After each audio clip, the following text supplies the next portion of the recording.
Hey, how's it going, you guys? This is petplatypus here. I have a fucking guest. My name's Austin. Nice to meet you. Austin of DAJ Films, the A of DAJ Films. I'm the J. We don't have the D here because he's a fucking asshole. No, he's not. But The Hobbit, Battle of the Five Armies. So, this is obviously a movie review. He's a huge Middle-earth fan. Huge fan. Huge fan. Get a little closer, like show the tattoos. I got the tattoo. It's going to be upside down for you guys, but I got it. That's the, what was that from? That's the Doors of Durin from yeah. Lord of the Rings. First movie. That's all you got for, what's it called? Yeah. Cool. Yeah, so I guess we'll just talk about the first two movies just a little bit. Like, for me, the first one is a little slow at first. Like, I think they spend too much time at his house. Not even, like, at his house. I think they spend too much time with old Bilbo right at the beginning. True. Like, 10 minutes or something. I'm like, nah, you don't need to see Frodo eating an apple or whatever. Yeah. But, like, it's good. It's a good adventure movie. It's totally a different tone than Lord of the Rings. Yeah. It gets really exciting towards the end. The second movie... Oh, what are your thoughts on the first movie real quick before I go to the second? Well, I enjoyed it very much. Obviously, since I'm a huge fan, I like where the story went. I do agree, a bit slow in the beginning, a little bit. But, you know, it's a sped up and then became, you know, a nice paced movie. And then the second movie... It was also really well made. Got a little slow at some parts. Yeah, I think it gets slow when it gets to the lake town. But yeah. I mean, the barrel scene is undoubtedly like the best part of the fucking movie. Yeah. It's incredible. Smaug's incredible. That whole ending action scene. So that's pretty much the first two. Obviously, we like them a lot. So the third movie. We're not going to go into like the whole summary. Yeah. But I'll just ask you, like, what do you think of the acting? Okay, acting on point. I think all the actors did their job perfectly. I agree. Everyone hit it out of the park for this movie. Definitely. I honestly think it was probably like the best performances they've given. Especially Thorin. Thorin. Don't want to go into like super heavy spoilers. I'm sure they show a little bit in the trailers about Thorin, but no spoilers, right? Not until later in the review. Okay. So, but yeah, Thorin's dude gives a great performance. Martin Freeman as Bilbo gives his best. Excellent. It's not Gandalf's best. He's been better in the Lord of the Rings. Yeah, no, definitely. He's more prominent in the Lord of the Rings, anyways. And yeah, everyone else did a really great job.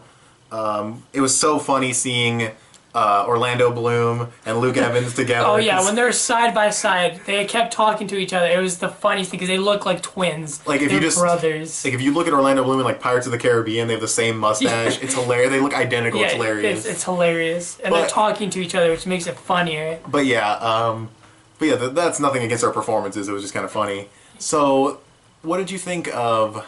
Okay, we'll talk about the first 10 minutes of the movie in the spoiler section. Okay, spoiler alert. Hold on, we'll do that later. What else can we talk about? What do you think of special effects? Special effects, amazing. Some parts, I'm gonna admit, not their best, but also it was just, besides a few little parts, it was perfect, really well done. Everything was clean. It looked beautiful for the special effects. Yeah, very, very good. I mean, like Smaug, of course, looked great. Yes, just a couple shoddy scenes here and there, but not a huge deal. Amazing Spider-Man 2 had a couple shoddy scenes also. Exactly. CGI is never going to be like, oh, it'll get better. It'll be perfect eventually, probably, but...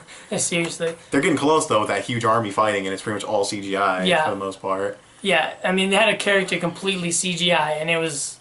Yeah, that's not a big spoiler. There's a dwarf in the movie that shows up, and he's like completely CGI. I have no idea why. It kind of bothered me. Took me out of the movie a bit, but it wasn't like horrible. Yeah, but I mean, he looked pretty amazing. He looked pretty damn good. He just moved a little weird because it's CG. Yeah. So there's that. Without giving anything away, what'd you think of where they took the story and characters? Characters are built. Oh my god, development like crazy. I'm not gonna spoil anything yet, but you just see Frodo. You see Bilbo he completely mans up. You see Thorin, he changes completely. He goes through a whole character arc. Yeah, like literally he completely 180s, but you know, we'll talk about that later. It's gonna be hard to we're probably have to do the spoiler section a little early, but like what do you think of, like, the continued romance, but without giving anything away, obviously, the continued romance between, like, Keely and whatever her name was? Okay, from the second movie, some people might not like it. I enjoyed it, only because, you know, I'm a sucker for romance. But, like, it was okay in number 2. But in this movie, it was so much more enjoyable. It was more developed. Like, you can feel more emotion from those two characters. So I think when one of them's in danger, or when the other's in danger, and they're both trying to get to each other, you can definitely feel it. Yeah, definitely. Yeah, Gandalf's cool. I guess we might as well just like go into spoilers now because there's so much to talk about. Yeah. So, what's your rating for the movie overall? Out of 10? If I'm gonna say out of 10, I'm a fanboy. I'm gonna give it a 10, but I would say it deserves a 10. Maybe a 9.5. 9.8. Can I get a 9.9? Literally. Yeah, that's pretty much how I feel too. And I'll talk about some of my problems with it in the spoiler section, which we're about to get to. But I give it like a 9.9 also. Yeah, I mean, great movie. But, go see it as soon as you have the chance to watch it. And you gotta watch the first two. Yeah, make sure you see the first two first. That's the kind of movie it is. But yeah. So if you haven't seen it, go see the movie. But now we're going to talk about spoilers, so if you have seen it, stay. Okay. Smaug. Okay. In the beginning. One thing I did not care for too much, which we both agree, about, I'm going to literally say, honest to God, 10 minutes of the movie, the first 10 minutes of the movie, they kill Smaug. And it's... Smaug, he's killed instantly within 10 minutes. I knew he would die, but considering how quickly he dies, I feel like that could have been the last 10 minutes of Desolation of Smaug. Yeah, like they could have just squeezed that in the second movie, just put in that last 10 minutes. Because that would have been an amazing finale, honestly. Yeah. That would have been a great finale, but, you know, they did it the way they did it, and it's cool. I was hoping he was not dead. I'd hope he'd come back for the final battle, even the odds a little bit. I mean, he'd attack everyone, but that would help in that case. Definitely. Because they were pretty fucking outnumbered. Yeah. But yeah, like the first 10 minutes, he was gone out of the whole movie. And again, I knew he'd die. I just figured he'd last longer since they cliffhangered it like that. But, yeah, and they made him seem... Like, don't get me wrong, he just destroyed the city. The city was completely gone. They had to move and everything. Yeah, it totally pays off from what they built up. Yeah, but it was just so quick. They didn't really... They just literally, within 5 minutes, the city was gone, and within 10 minutes, he was dead. Yeah, I didn't think that one arrow would be enough. I thought it would wound him, but I guess it probably pierced his heart or something, but like... Yeah, because it was right there on the dragon, so I guess the heart area. So yeah, now let's talk about Thorin and how he becomes basically the villain of the movie. Okay, so Thorin, straight up, honest to God, villain for like the whole movie besides like the end. As soon as he starts looking for the what's it called? Arkenstone. He starts looking for the Arkenstone. And he can't find it, and he gets driven madly, like villain. And it's not even like, you can't even be sympathetic for him, and I don't think they wanted you to. No. They wanted you to just be like, wow, this guy really got fucked over by this, like, greed. Like, the Arkenstone's almost the fucking ring. Yes, it was like another ring. Like, for the dwarves, though. Yeah. So, that was cool, because I thought it was cool just having him be, like, the cause of everything. There wouldn't even have been war if it wasn't for him, but then we wouldn't have had a movie. So. Yeah, definitely. I liked his development where he's having all the people's things they said to him go through his head. Oh, that was a great part. The only thing was that was another spotty CG scene. Oh, yeah, when he goes into the gold. Yeah, so there's going to be a scene. He's in like this gold hall or something. It's really nice looking hall, but when he starts doing his self-thinking and like... You see this part when he's like going into like the gold. He's getting sucked in. He's getting sucked in by it. And the CG is not that great right there. It looks really... Like he looks... not there. It's like the green screen is more than the CG. Yeah, definitely. And it just, I don't know, that part was just not where the best CG was, I would say. But the scene was really good. Yeah, it was really, well, it was a changer. It made him from this bad, like, oh, I just want greed, to him being what he used to be. Yeah, he throws the crown, and I love how it's not just the people who want to change him going through his head. Also, his birthright was going through his head. It was both sides going through his head at once. Yeah. But you knew that was going to be the moment where he switched back. So that was a great character arc for him. What did you think of, like, the deaths? How, like, the entire king bloodline died? Oh, yeah. I mean... Keely dies. Starts with an F. Feely. I think it is Feenley. Something like his dwarf name. Yeah. They both die. I mean, like, it's tragic. I think the blonde one, Feely or whatever his name is, that wasn't... Like, it was kind of tragic because it was family. Yeah. But I think the more surprising ones were Thorin and Keely because it was like, okay, he's about to get stabbed, but then she saves him, but then he gets stabbed anyway. And it's really, it's surprising and it's emotional, and you'd think he'd live. I thought Thorin was going to live too. If any dwarf was going to die, I thought it'd be him, but the way he died, I was a little surprised, but it was cool. Yeah, when Keely died, it was super dramatic. You see his love interest there. She's devastated because she couldn't save him. It was really, you really felt for, you know, that's her. Like, that's what I was talking about. She puts the rock back in his hand. Yeah, about how the promise that he gave.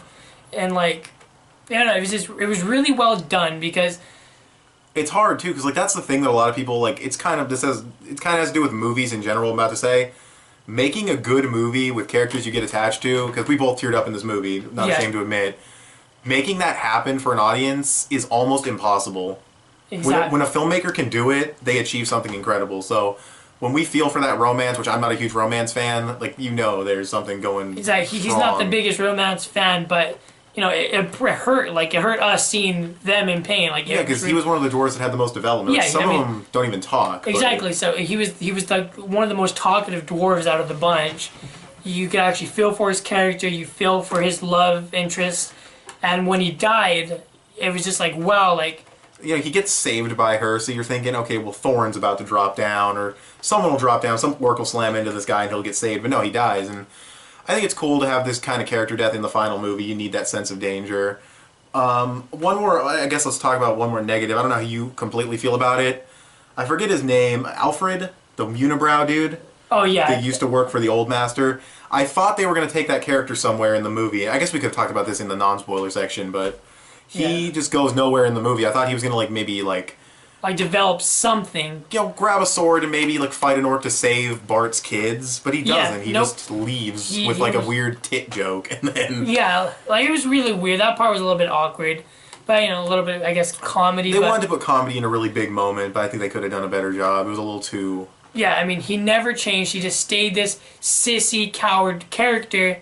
And even when you would think he would change at this spot, no, he doesn't. You'd think there'd be a moment where he'd become, not badass, not completely changed, but just have this... help. Yeah, somewhat comedic moment where he just, tries, stab... yeah, even try to stab like a sissy stab that saves someone. But no, I thought that was a little weak. What'd you think of the actual fighting? Okay, action. It's I want to say 70% of the movie. Maybe a little literally. More. It is... this movie's so fast-paced, I would honestly say. Compared to the other two, this movie moves quick. I was in and out of the theater thinking, wow, that was already over. And another thing I liked is that even though there's a lot to wrap up in Return of the King, it ends 7 times. It fades to black 7 times in that movie. So I like that this movie wrapped up, but when it was wrapping up, I was like, wow, it's over. Yeah, it was really fast. And it covered everything. Finished. You see a lot of moments where they tie in Lord of the Rings mixed with the Hobbit. You see him give the mithril armor, the mithril sheath armor to Bilbo and all this stuff. And it's really cool when they try to tie in the two movies. There's a Strider reference, which I thought was a little forced, but I liked it.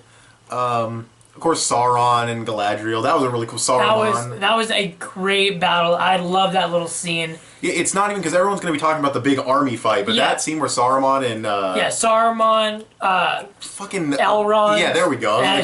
Saruman, Elrond, Gandalf's there. He doesn't fight, but they're all there and they're fighting against the nine rays. Before they're all hooded out and everything, and that's really cool action. But the final army, I mean, this the dwarves all shielded up, and then the elves hop over them. That's an iconic shot. Oh yes, definitely. The lead dwarf doing the headbutts and the hammer swings and grabbing their, there's a lot of shots in this movie that just look really cool. They stick in your mind after you walk out. Yeah, like when you leave, you can just keep picturing that in your head. The really cool fighting scenes, like you just mentioned, the dwarves setting up with all their shields, and then all the elves just jump over. Another scene I distinctly remember is when Legolas finishes off the dude, he hops off, and then you just see the fucking tower collapse under. Yeah, so he stabs the main dude right in the head, and he does this backflip off away to the safety. Oh, but they've seen the movie. Yeah.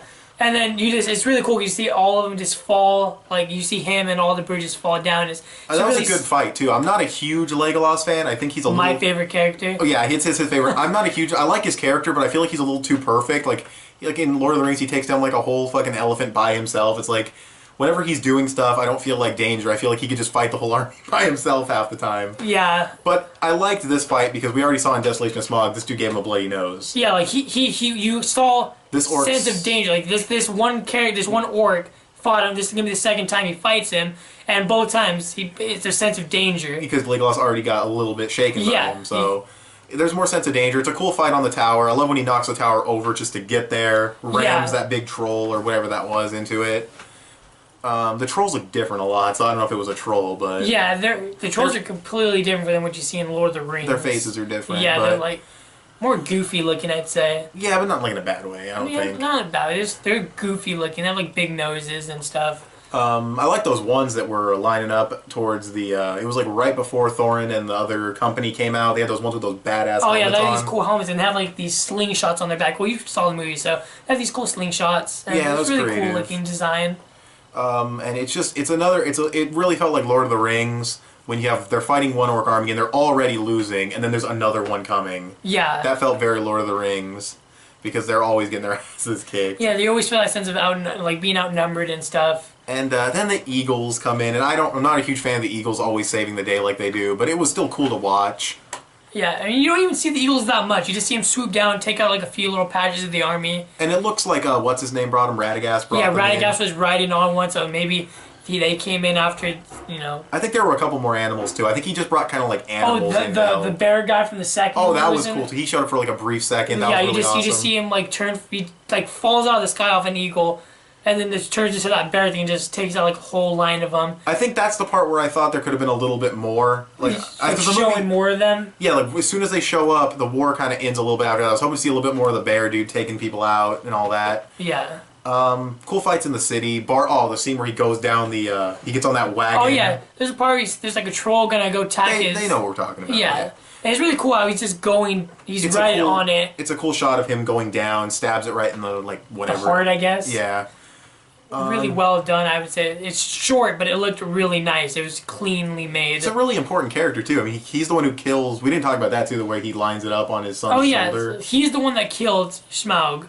Well, they know, but like, I mean, it's hard to explain because you want to explain the whole thing, but we got to realize they've seen it. But whatever. Yeah, he lines it up on the son's shoulder. That was really cool. What else was in this movie? There's so much stuff. Yeah, it was for making it feel like it was so fast.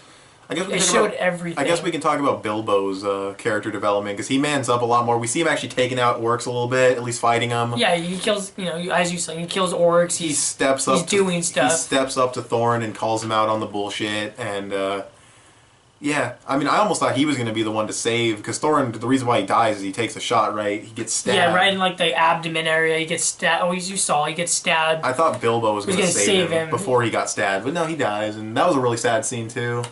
That scene didn't make me tear up though. The scenes that made me tear up were, you're welcome at my house anytime. Oh yeah, pretty much at the very end. That tear made me tear up, and the very end, I thought I was already done tearing up, but when he just not one word, three words. He was my friend. Yeah, he was my 4 words. Yeah, as you saw, like they're selling all this stuff. That was funny because they thought he died. There was good comedy too. It was pretty good comedy. Except for like that tit scene with the coins. It was really awkward because he put as you saw, he puts coins and does the whole little gesture. Yeah, I didn't really care about that. And this video is going to be 20. I said this video wasn't going to be 20 minutes. It probably will be, but if people love this movie, they're going to be right there with us. Yeah, they're going to feel what we're feeling. Fanboying about these scenes. But exactly. I love the scene at the end where all this big action just happened and Gandalf front center shot. Yeah, I love it. Almost like what we look like right now. Yeah, they're pretty much right here. Gandalf just sits down and gets his pipe out. And he's trying to just light up his pipe. And they have this cool, you saw, they stare at each other and it's They didn't even try to make it super, funny. It was a little quirky, but, they give a little smirk to each other, but it's still sad because Thorin just died. Yeah.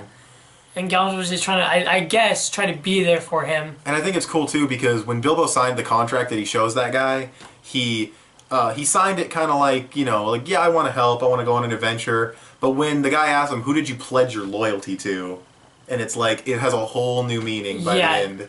It really does, because as you saw, he just, I don't know, it brought the feels. Look at the eagles, they're there, you're not, this isn't happening, And the very ending, of course, tying in with the beginning of Lord of the Rings. I liked that better than Frodo in the first one, because it was, too much. With this, it was just it literally is the beginning.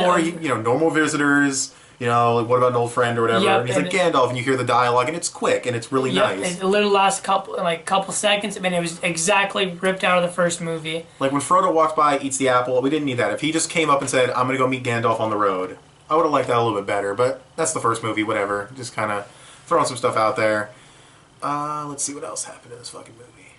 I love how he looked coming home. It's just a little thing, but I love how he had all that stuff on. Yeah, he brought him all the gear. He had the shield and a helmet, and it was he just straight up goes up to one of his cousins and just yells at him. Yeah, because as you saw, he's trying to steal his spoons, and he's like, "These are my spoons." He has more balls than he did early on. Yeah, he manned up a lot more. He developed. not as afraid to speak. Yeah, not as timid. Yeah. Because, in the beginning he was like, you guys can't eat that, or please be careful with my plates, and don't put that there. But, like, this time he was like, no, give me those bags. This is my stuff. Yeah, he was more upfront. He just said, this is my stuff. I want a bag. He was gone for 30 months, so, which is pretty crazy. Yeah, over almost 3 years. Yeah, it's... That's a long time. So, you get the sense of it being a real, like, genuine journey. Yeah, and Sauron, that is the one plot hole that they made, is that in the beginning of Fellowship, Gandalf's not sure if Sauron's coming back. He kind of has to do, like, some research. But in this movie, and in the second movie, for The Hobbit, he's back. Like, there's no way you couldn't know he's back. Yeah, because he was like, as you saw, he's like, I'll go handle it. Yeah, Saruman was like, don't worry, I'll handle Sauron. Obviously, he's already probably working with him. Yeah, that's why he wanted to go there, more than likely, because he already knew it was like... like, Elrond's like, let's pursue him, and if they had pursued him, they probably would have beat him right there. Yeah, they would have found out. But Saruman's like, I'll take care, and then, which is cool. He has fucked up teeth, by the way. I actually see they're destroyed. Christopher Lee, yeah. And he gave a pretty good performance for being very, like, small in the movie. Yeah, no, I wouldn't say he was in the movie very long at all. Just that one scene. That scene was maybe like 7 minutes long, probably. But yeah, I could talk about this movie for a long ass time, but I guess we can like wrap up a little bit. Final thoughts? Okay, we got a few more things to talk about. Legolas's dad, whatever his name is. Oh yeah. Where would you like to pick up on that? I mean, he got a little bit of character development. We find out about how Legolas's mom died, and his dad never talks about it. Yeah, and then he gives like this little thing. He's just wanting to say, you saw it, and your mom always loved you, and he finally mentions it, and he sees that he tries to say love's not real or whatever, probably having to do with his wife dying, or I guess it's probably a wife. Well, elves have their own culture, but yeah, and it's just. And that's old too. Like they've known each other forever because they're like immortals. Yeah, exactly. But it's like forever men and women.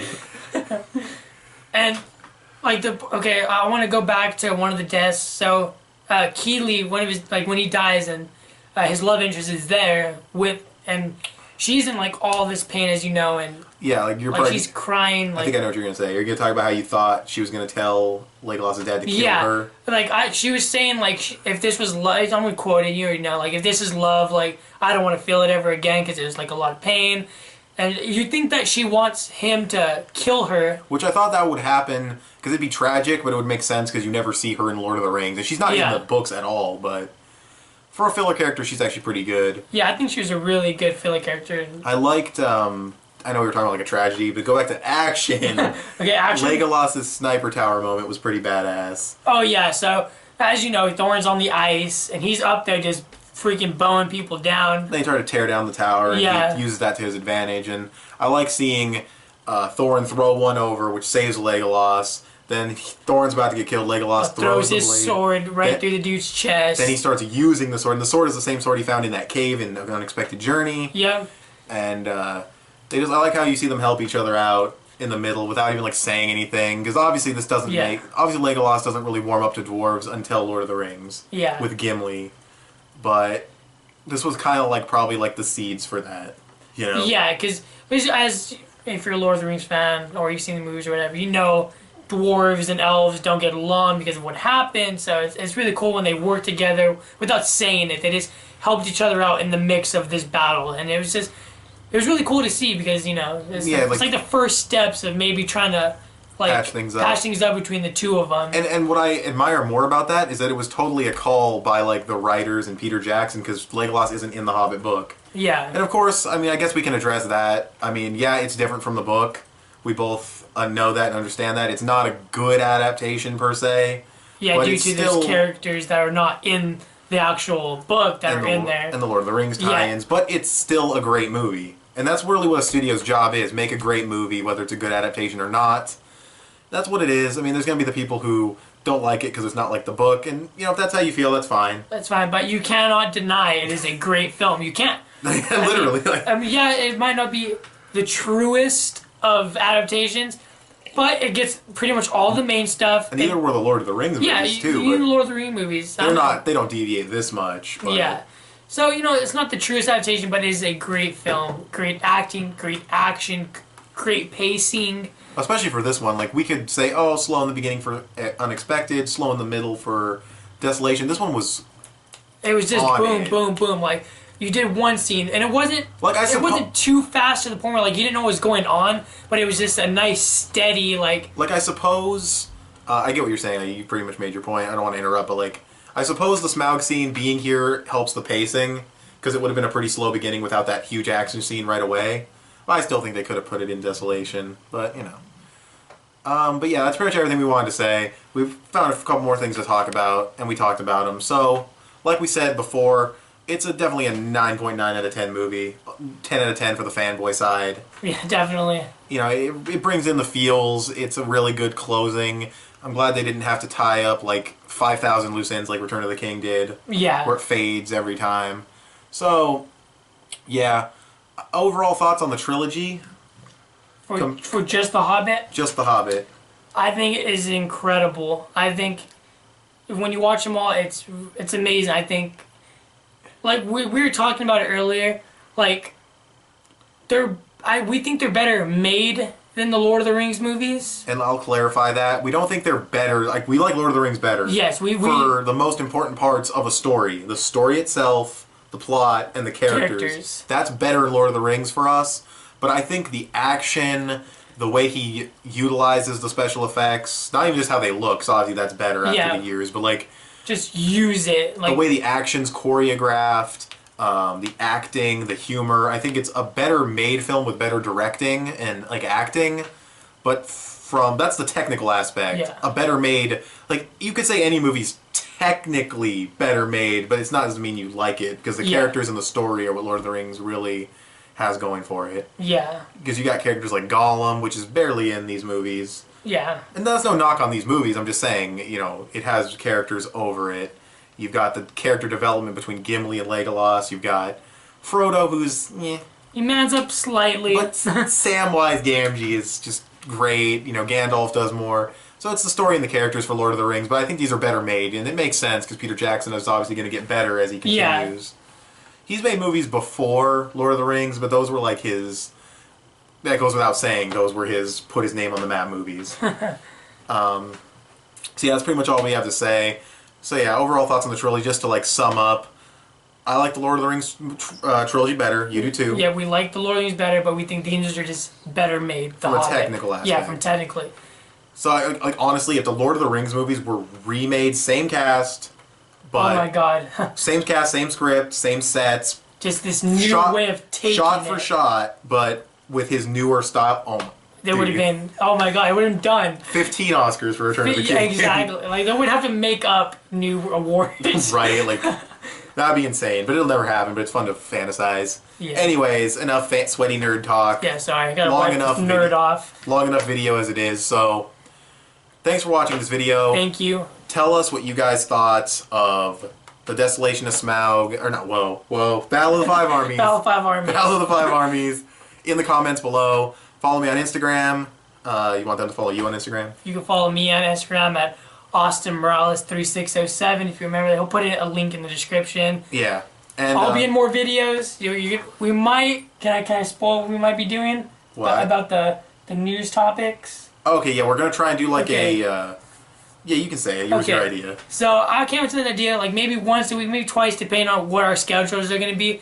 That we just come in front of you guys and we'll talk about a news topic. Like there's something, maybe in movies, something that happened in the actual news, like BS stories, and we'll tell you our thoughts on it. Like a podcast. Yeah, pretty much like a podcast. Most of my subscribers come from anime, and we will talk about that too. Yeah, definitely, because I'm a huge anime fan. Obviously, he's a huge anime fan. Yeah. So, I mean, that's why we were talking about it earlier before we watched the movie. We were just like, I was like, maybe we should start this thing, because it'd be fun. It'd be like a half-hour thing, We'll just sit here just like we are now.